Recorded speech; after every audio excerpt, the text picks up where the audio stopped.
On today's episode of the Wild Party Podcast, I'm joined by Chinmay Malaviya, co-founder and CEO of Ridepanda, a company on a mission to make sustainable commuting simple and accessible. With experience at Lime and a background that spans food tech and finance, Chinmay has seen firsthand how small shifts in behavior can create big impacts for cities and the climate. We'll talk about the challenges, the opportunities, and the vision for the future of micromobility. Ridepanda's subscription model for e-bikes and scooters is changing the way employees at companies like Amazon and Google get to work, making transportation healthier, cheaper, and greener. Let's get the party started. Welcome to the Wild Party Podcast, where we celebrate the visionaries behind vegan, ethical, and sustainable business. In each episode, we'll dive deep into their journeys, uncovering the why behind their mission-driven business. I'm your host, Stephanie Lahart. Tune in with me for passionate discussions about overcoming challenges, innovative marketing strategies, and the power of using business as a force for good. So whether you're an entrepreneur seeking guidance or a conscious consumer wanting to support impactful brands, join us as we explore the stories behind the businesses that are changing the world for the better. Let's get the party started. Today on the show, I'm excited to speak with Chinmay Malaviya. He is the co-founder and CEO of Ridepanda, a company reimagining how we commute with sustainable e-bike and e-scooter solutions. Now, Chinmay's career has spanned the globe, literally. He's gone from investment banking to launching a food delivery service in Asia to leading operations at an electric scooter startup before starting Ridepanda with a mission to make micromobility accessible, practical, and climate friendly. Now, from partnerships with Amazon and Google to helping reshape employee commuting benefits, Ridepanda is proving that greener choices can also be smarter ones. So let's get this party started. Welcome to the show, Chinmay. Stephanie, thanks so much for having me. I'm super excited. Hopefully, this will be a fun conversation. And yeah, thanks so much for having me and thanks for the kind intro. You are certainly welcome. Okay, first, I'm just going to say this. If you guys are not watching the show on YouTube yet, you are simply listening to the audio version, that is fine, but go peek at YouTube later because you have to see Chinmay's background. It is panda bears in a forest. It is making me so happy to look at this because as I teased him a few seconds earlier, I'm like, pandas are literally my spirit animal. So I'm not going to lie, as soon as like your PR team contacted us and said, "Oh, do you want to talk to the founder of Ridepanda?" I didn't even know what the company was. I was automatically like, yes, please tell me it's about, I don't know, spending time with pandas. But it was even better. It is e-mobility, which I actually have a lot of experience in. And I'm going to share that with you in a second. But first of all, tell me how you jumped from this investment banking. You were in technology and investment banking, and then you launched this food delivery service to be like, I'm going to basically disrupt this whole e-mobility sector and get in there along with your partner, Charlie. I mean, where did you guys even come up with this idea? Because, okay, I'm in LA. We have a lot of e-mobility going on. I mean, a lot. Our sidewalks are littered with e-scooters and e-bikes. But it wasn't always like this. And you guys started this back in like what, 2020, was it? Yeah, yeah. No, and Stephanie, LA is a unique place. And LA is where Bird launched their electric scooter form factor, which for Euro, US, and also Europe was the first time they were electric scooters as a way for folks to commute or just joyrides and so on and so forth. So as you mentioned, my co-founder Charlie, he worked at Scoot, which was one of the first micromobility sharing companies. They started in San Francisco. They were doing these beautiful electric mopeds, these red ones. I don't know if you ever had a chance to try them. That's where his work started. I worked at Line, the greener company, as I like to say. And I think we are very proud and grateful to our work of those companies. I think what they have done, and as you kind of mentioned with LA, is that they introduced millions of people to this new wave of moving in cities, which is electric, fun, sustainable, exciting, and state of the art. It's almost a rebirth to what used to be a bike, and now these are electric bikes. And during my time at Lime did 100 million trips in 18 months. That was for me was like, wow, there is something here that has changed dramatically. It's a couple of different things. Lithium-ion prices have gone down dramatically. There's a lot of different form factors out there. The sharing companies are introducing more and more people to look outside of the car at this new category. And so I think it was just amazing to see, like you deploy these into new cities, and we were seeing the rapid adoption. Really, what we wanted to do differently with White Panda was as follows. We do believe in the category. We do believe what sharing companies are doing is great, but there are some challenges. They are very expensive. A trip on a city bike in New York or Lime in San Francisco for like 10, 12 minutes can cost you $10. It's very expensive if you do it on a regular basis, especially for commuting. B, they're one size fits all. What if I want to get a cargo bike to drop my kid to school and go to work? Well, in LA, you only have scooters. You can't do that. And then C is reliability. You wake up, especially when you're going to work, you want your ride ready. And with the sharing services, you may find one, maybe it's charged, maybe it's 4 blocks away. It doesn't give you consistency. So that was the thesis for Ride Panda. We believe in this category. We wanted to enable people to have that long-term relationships that can lead to that true behavioral change by making sure it's accessible there when you need it. It empowers choice based on body types, use cases, demographics, etc., as well as it's affordable, right? That you can actually use it as a clear, sincere alternative to the car. Okay, I understand all of that. Let me tell you why. I used to work at a company called Envoy Mobility, and their model was to deploy electric car share fleets specifically at multifamily living residences and office buildings. So what their theory was is that, we can actually supply like a car fleet, like 5 to 10 cars that live on a property, and then the residents of that property would have the use of them to be able to use a mobility option when they needed it, but wouldn't have the overhead of having that singular car or even singular electric bike that they then have to pay for maintenance and upkeep and everything. So they are actually still in business, they're still rolling out. But something that you said earlier really struck me, because it was the same thing that they've still been dealing with, and that is the behavior change.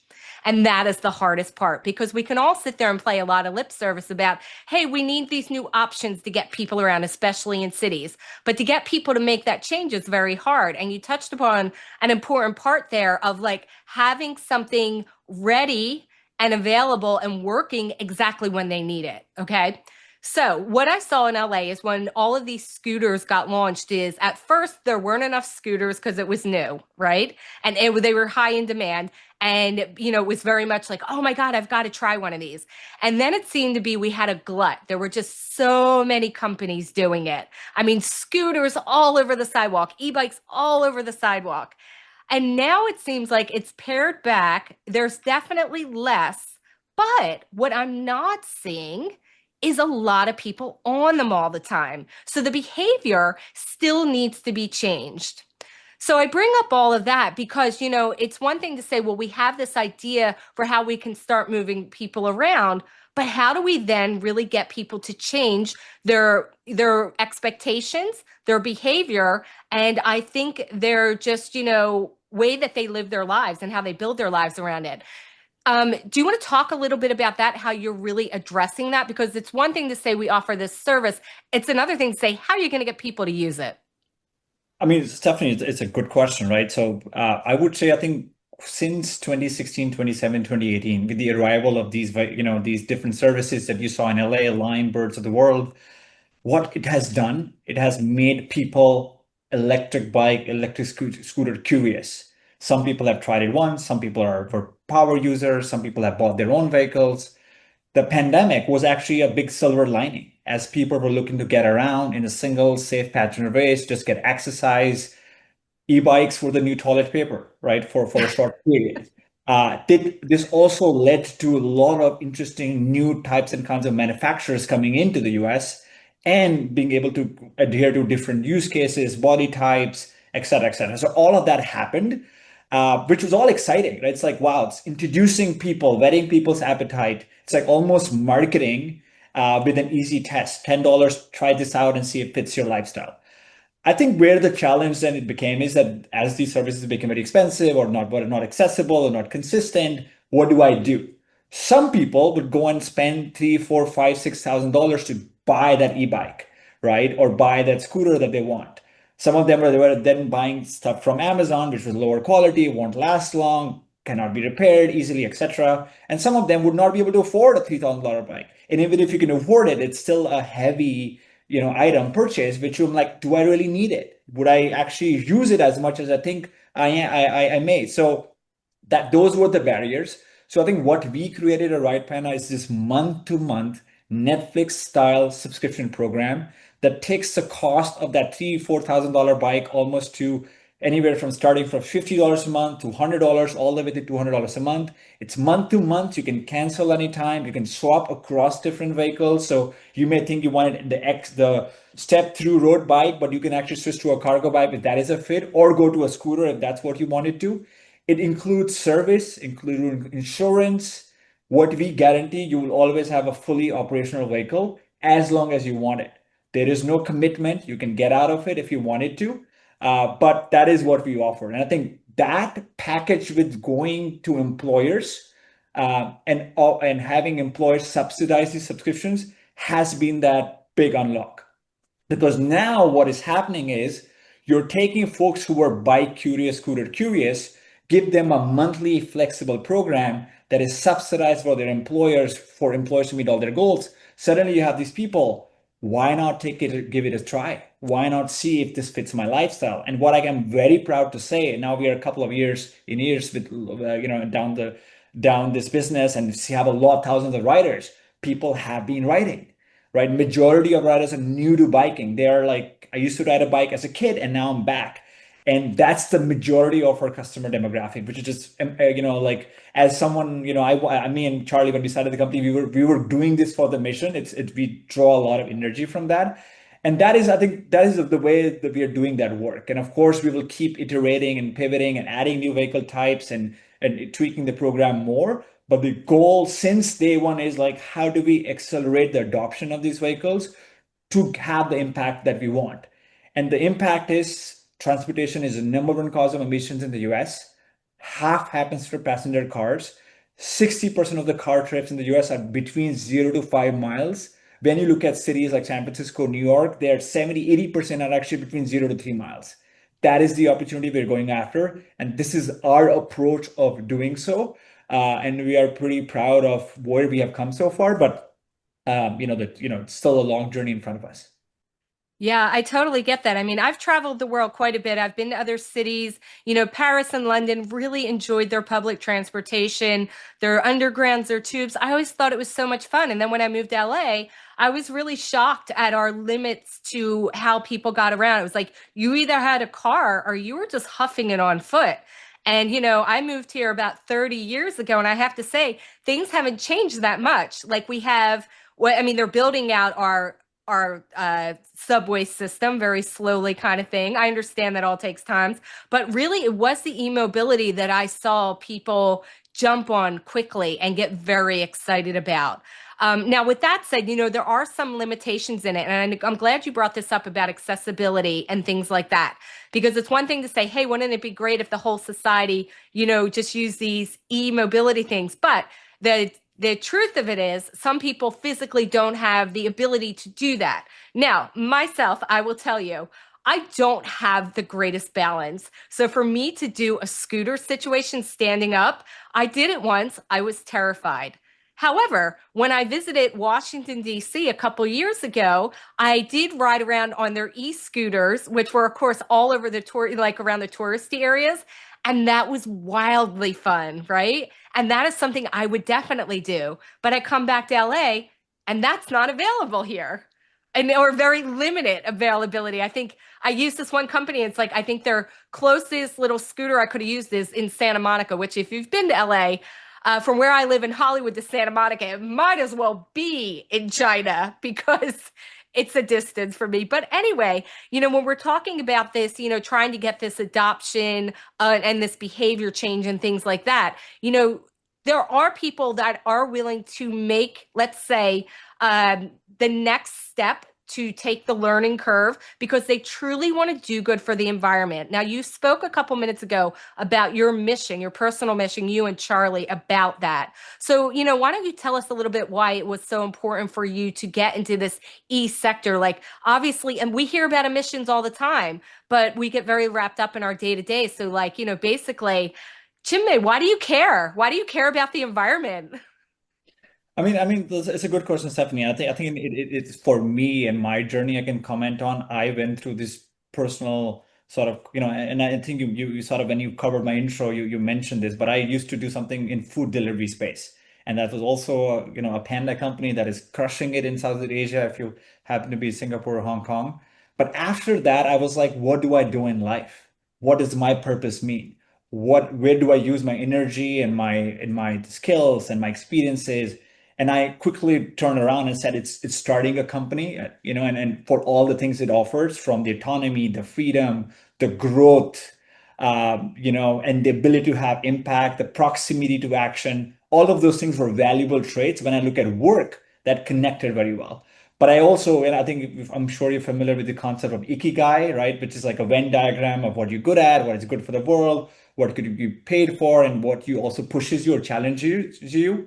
Those are the ideas I was taking into place with doing a company, starting a company, building, having that, using business as a way to have impact became very quickly very clear. It's this challenge was, what do I do? There's so many problems out there in the world, and I have to just let go that the grandiose that I am the one to solve all of them. So it's more like what connects to me the most, what makes sense to me. Lime was, as I mentioned to you, was my experience to really get very close proximity and almost empathy to the transportation challenge we have in the US. Secondly, I have been in the US for 10 years. I still don't have a car driver license. So I have been living this lifestyle. And I'm not your hardcore biker myself. I used to bike as a kid and then I stopped biking. Uh, and so Lime is actually what reintroduced to me. And now I have a foldable bike that I bike around all the time. So this was the journey I had that personally connected with me and also just made sense with just the climate crisis out there. And once the light bulb held, I had to just go all in and make this work. And that has been a journey like any entrepreneur's journey. But I'm excited that, it's not just about the revenue and the growth and the clients. It's about the writers. We actually truly having some impact. Majority of the writers are new to biking. We get more women coming to us than any bike shop ever sees. And I think it's all about the flexibility, the accessibility, the different choices. And it's a non-committal relationship, but we're still hoping you will stay with us forever. So that's the story in a nutshell. Well, it's a great story to tell. And in fact, I'm really interested. How did you and Charlie meet? How did you first Yeah. even So become acquaintances? as if Charlie was here, he will say we went online, as people meet these days.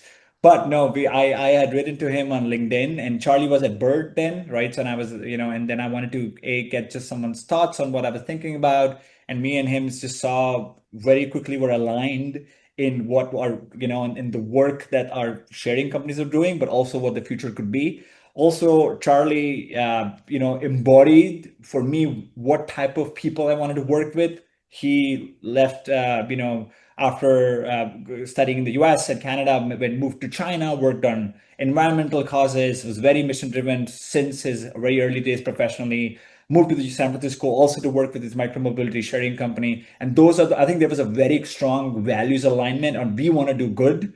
We want to do it as a way of enterprise. And there was just, in terms of culture, we could see us getting along very well. There's the idea of collaboration, the empathy, and also just the sense of humor. I mean, we call our company Ride Panda, right? So it's quirky, it has a personality, it's fun, it's exciting. it's a long journey, but also we like it's just we have to do it. You keep it fun and and make it approachable. So that's how that's how the story went. So, okay, so you guys meet and you have all these values kind of in alignment, and you say we should start this company. Obviously, something like this takes money. What was the first thing you did then to get some investment interest to launch this? Because e-mobility is not cheap and you are not making this in your backyard. So, what was the next step then to actually form this company and start getting it off the ground? Yeah, so I think we took a lot of our learnings into paper, and put up like our first investment presentation. I shamelessly pitched everybody I could, right? I my friends will meet me for dinner, and suddenly my laptop will open and I will have the whole pitch, and they were like, "Wow, I signed up for pizza, not for Chinmay pitching me." Eventually, a lot of my friends actually did, and Charlie's friends also did invest in us, which is again it shows a testament of maybe the idea, maybe us, and maybe a mix of both. And I think it's just getting the right mission aligned investors who see similar future. And we have shifted the model, right, from what we started to what we're doing now. The mission has to be the same. The approach and the way we do it has evolved over time as we have built a lot of expertise. But yeah, that has been the story. I think one thing that did help us quite a bit was our professional backgrounds. Both of us had some very strong experiences in the space and also in the startup ecosystem that gave us a lot of credibility for someone to make that early bet. And then, and then as we move forward, it was not just us, but also the team we have built, business model, and everything else that folks want to see when they look at investing in this. Right, that totally makes sense. And since you mentioned it, you said you had changed the model. So I know in the beginning you were doing a direct to consumer model, and now you've done more, it's more of, I guess, a business to business. So you're really working with these corporate partners, which, by the way, I think is super smart because, again, it allows people to be introduced to potentially a life-changing service that they may not have really even looked at before because we get so just involved in day to day. So when you did decide you were going to change that model and make it more of a corporate offering, what was the first thing you did to get in front of these corporate, entities, these decision makers to say, "Hey, by the way, Amazon, I think you should offer Ride Panda to your employees"? Yeah, I think the I think we almost discovered this opportunity, right? It was less so us convincing employers, please do this, and it made sense for you. More like employers were already interested, right? Commuter benefits is not a new thing, right? There are mandates across all the key cities for a lot of the large enterprises and also even smaller, medium-sized enterprises to reduce single occupancy car trips. Parking is expensive. When employers look at their goals around getting people now post-pandemic back to work. They're looking at sustainability, scope 3 emissions is more and more important. They're looking at health and wellness of their employees, bike to work, exercise after work, is a tangible sort of ROI for them. As well as just, keeping talent happy, like if you look at the role of benefits, it's more around how can I be, embrace what is state of the art, what is innovative while meeting my other goals. In our case, it's a double win. Not only is a great talent retention thing, they get a beautiful, nice e-bike. Each employee can get it from us that they can keep, they can ride, subsidized by the employer. It also signals the employer's commitment to sustainability by doing so, by directing their employees to a certain type or kind of an offering, while meeting their goals around, around sustainability or just health and wellness. And also very importantly, it's also cost savings, right? Running shuttles is expensive. Uh, Mhm. driving is expensive, right? Parking is expensive. We offer not only a fun, exciting, sustainable, healthier option, but also a lot more affordable option if you look at both from the employer and the employee perspective. And all the groundwork is already there. If you walk in San Francisco, you already see e-bikes and scooters. We're not introducing them what e-bike is. They already are seeing it. What we're offering is like a great, interesting, and an easy, frictionless way for many more of their employees to embrace that. That has been incredibly helpful. And that's why we see a lot of success with the tech companies, but also city governments, law firms. We're even looking at healthcare institutions, universities. There's a lot of demand. Of course, some of them are unique challenges as well, but we are excited to go and help them, give them safe, sustainable path with micromobility. Absolutely. I mean, there's so much in there to like figure it out. And I'm glad you brought up the whole government side because again, when the e-mobility first hit LA, everybody was very excited. And then started getting less excited because people were riding on sidewalks or they were riding on beach paths. And then the government, started stepping in and starting, kind of regulating, well, you could ride this in this place, you can't ride it in that place.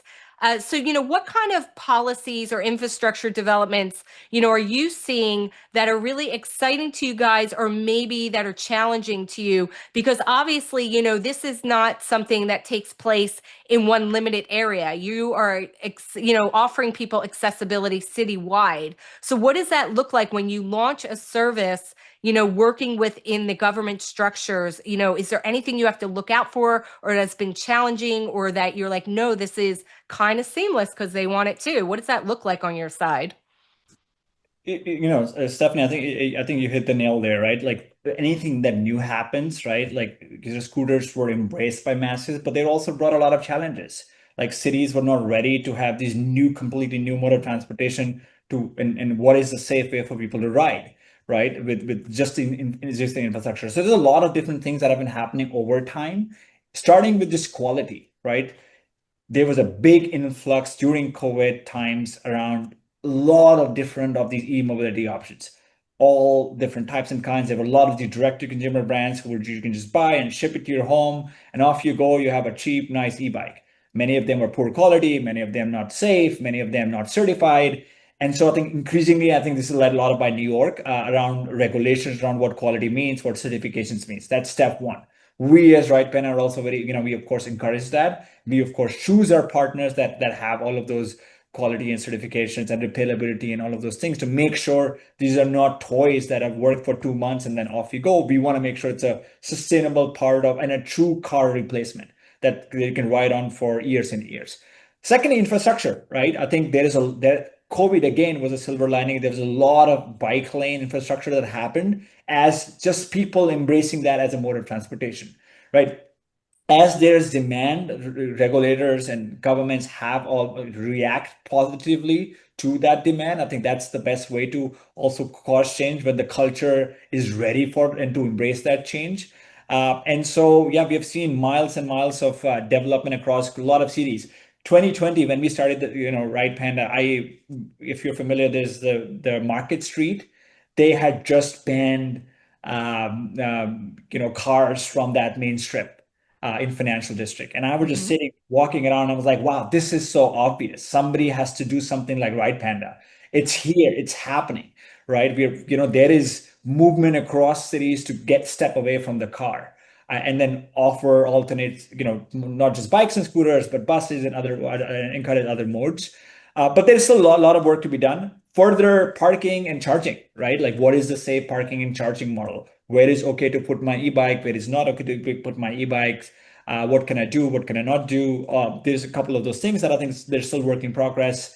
And then finally, I would say one thing, if there are government people hearing this, there is a lot of, I would say, we talked to a lot of city governments and all. There's a lot of support for micromobility. I don't think we have found a zero detractor. They, of course, want a safe path forward that doesn't cause public nuisance and has high quality and standards and all those things, which you all supportive of. The one thing we would love to see changed is that today, if you look at the pre-tax commuter benefits, which is mandated, which is optional across the US, but mandated across key 10 cities of DC to San Francisco and others, parking is pre-tax benefit, Mhm. biking is a post-tax benefit, right? And that just shows that it's still stuck in the old ways where US was always this car-centric world. Over the past decade, I think cities definitely are changing. There was big support for congestion pricing by the New Yorkers, even though there was some hesitation from Jersey because they like to drive in, but New Yorkers love this. Uh, I think the time is now right for also to be able to make biking, it's less about changing parking as ideally you want to make parking not pre-tax and then really signal hard the step forward, which is sustainable, or keep that status quo but actually add biking into pre-tax too, right? And I think that's I think a lot of city governments, like the folks we talk to, also are aligned and agree with. It's just that it's the work on our lobbying and all that. It is a bicycle commuter act up there. Those are some things we will also like to change, right? So if I can, I said a lot of things, but tax changes, more infrastructure, more stricter guidelines on what quality means, and more help and support in parking and charging. Some of the things we will take a lead of, some of the things we want other players in the industry to also help. And are you actually getting involved in local government discussions and maybe politics where, you were trying to get things advanced? Because let me tell you, I live in West Hollywood and we have many discussions right now about adding bike lanes in various areas, specifically through the neighborhood I live in right now. For various reasons. And it's such a hot button issue. Some people are adamantly against it. Other people are like, absolutely. And people keep bringing up this whole, oh, we have it. Traffic's already congested. If you add bikes, it's going to be even worse. And they're not seeing the long term picture of it. It's like, no, if you give people a different way of moving around, then you don't need as many cars. I'm a huge bike advocate. I think it's great. I do acknowledge not everybody is able to ride a bike, so there is that discussion. But, with that said, when we're talking about having to change that behavior, how much does Ride Panda get involved in changing maybe the city's scope or getting involved in the discussions at least? So there are these bike lanes, there are these ways that you can move around because right now it's still kind of dangerous to ride around here on a bike. And I tell anybody, I'm like, please make sure you're using a helmet because that could help a lot. And I really don't see many helmets at all. So with that said, how much in, I guess, health and safety are you guys involved with in helping cities to make sure that this is something that's viable and safe for their commuters? So Stephanie, I'll just say on helmet piece, we give all our subscribers get a helmet from us, right? So I think something that we of course encourage that everybody should do. Sometimes a challenge when you use shared service because you're out and about, you're not carrying your own helmet, and then you go off with it. The bigger question is like, what does, as you asked, like a proactive role we make with lobby, with the government folks and just the lay of the land on what is legal, what's okay, public policy changes.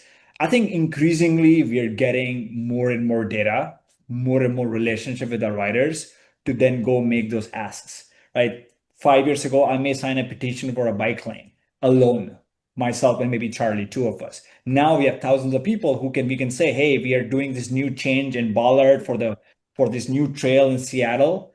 We can go to our riders and say, hey, you may have a strong vested interest for this bike lane infrastructure to continue so they can enjoy your commute, but also your weekend errands. That I think is one thing that we have actively tried to do. We are now, as we become more and more synonymous, when people think about micromobility as a benefit, I think Right Pen is coming up more and more. We are going to a lot of conferences. We have been actively in touch with a lot of the city governments, not only for their urban planning purposes, but them as a client, right? Them as we do work with certain counties already in the Bay Area where Right Pen has a service for their employees as a benefit. And we are actively putting a lot of our data, a lot of our survey results, what of like ridership data on what is the changes happening. What happens when you have an amazing bike lane infrastructure in a certain zip code, and what happens when it's not, and seeding that data as they are making those active policy changes.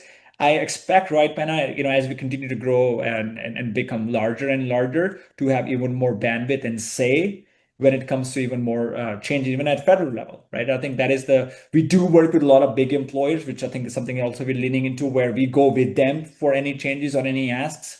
And I think, yeah, influence, takes time and effort. But what we are providing is a lot of data insights and with a lot of and thousands of advocates, both our employers and very importantly, our riders. Absolutely. I agree with everything you said. And it's such, again, this conversation of people have to start wrapping their heads around that change is not always a bad thing because believe it or not, people, back in the day when there was nothing but horse and carriages and buggies, and suddenly the automobile came about, people were like angry about it. They did not want that. They're like, absolutely not. What will happen to all the livery men that are taking care of the horses? So it's always something, right? So now I think we just have to be more, I think open to, look, there is this new way to get around. It's not going to work for everybody immediately, but at least let's have that conversation because listen, I live in an area that is so congested with cars and I am not near any freeways. So it takes me literally some days 20 minutes just to get to a freeway. And I'm kind of locked in. So I like this whole, hey, let's give us this ability to kind of move around without having to have a car. I love it. I think it's a lot of fun. But again, I'm not even standing up on a scooter, people. I'm sitting down. So you can find what works for you as a panda does truly in nature. Can we talk about the panda real quickly? Why is panda special to you and why is it in every business you start? I mean, Stephanie, I wish I knew the answer. Maybe it's something that I did in my past life. But yeah, my very first job was at the World Wildlife Fund, which is a panda, right? And then I did something, I helped build something called Food Panda, which is now an online food delivery, platform in Asia, and then Ride Panda, of course. And I think I would say panda, of course, is the symbol of the environment with the World Wildlife Fund, and that's something we wanted to keep intact as going back to the mission. But also very importantly, pandas are cute and cuddly and approachable and for everybody.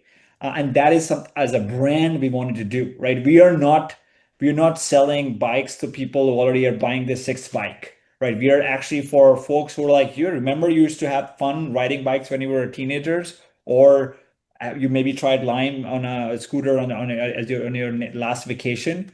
How about we bring you in with something that's easy, accessible, it's not intimidating, it's not hard, it's not difficult, it's very flexible, it's there. There's something for you here. It's, if you don't want it, you can also walk away, all fine. And I think that has been a lot of our work. I think that is now starting to really resonate. And then finally, going back to what work is for us and the pandas who work at the company, um, it's just fun, right? It just adds. It is a big part of our culture, right? It sort of has like given us all an identity as well. I think that I take from.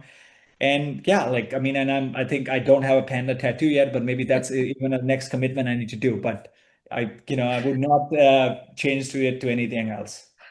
It's funny you mentioned that because I don't have any tattoos on my body, nor do I plan to. But I have thought in the past, I'm like, the only tattoo I would probably ever get would be a panda, which is so weird that you just said that. Well, let's see, Stephanie.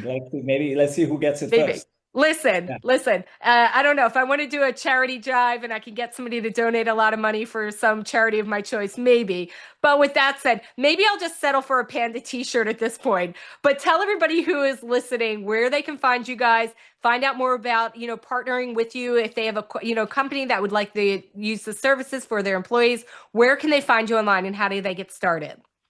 Yeah, so I think it's relatively easy. You can go to ridepanda.com, right? RIDEPANDA.com. And if you're an employer who's interested or you want to refer your employer in, you can there will be an easy form accessible there. Just fill it in and we'll reach out. If you want to reach me, I will be on LinkedIn with just, my name with the same spelling. So you can also reach out to me if you wanted to. And also my email is my first name, Chinmay@ridepanda.com. So I'm also there. Yeah, I'm happy to take feedback, suggestions. You're excited about, pandas or bikes. Hopefully you feel free to just reach out. Yeah, it's so cool. I was actually all through your website looking at all the different mobility options that you were offering. Some of them were so super cool. So if anybody's out there listening and they're kind of curious about it, just go on their website just so you can see the different bikes and scooters and things that they have available because it's like so far beyond than what I'd even experienced for. I'm like, oh, this is so cool. I love this. So with that said, thank you so much for being on the show. We have learned so much. And like I said, e-mobility for me has always been very exciting and something, that I really want to see more people adopting. So thanks for being on the show and sharing all of your information and your knowledge. I can't wait to see where you guys go. Thank you so much, Stephanie. Appreciate it and excited for this to come out. Thank you so much. Thanks for listening to the Wild Party Podcast. If you're an entrepreneur or professional who would like to be on this podcast, please visit boomtownmarketing.com and click on podcast. We believe that every business has the potential to change the world for good, and we want to support our community to help make the world more ethical, compassionate, and sustainable for all future generations to come. And if you're looking to build your business, no matter what level you're at now, request your free marketing consultation at boomtownmarketing.com and click Get Started.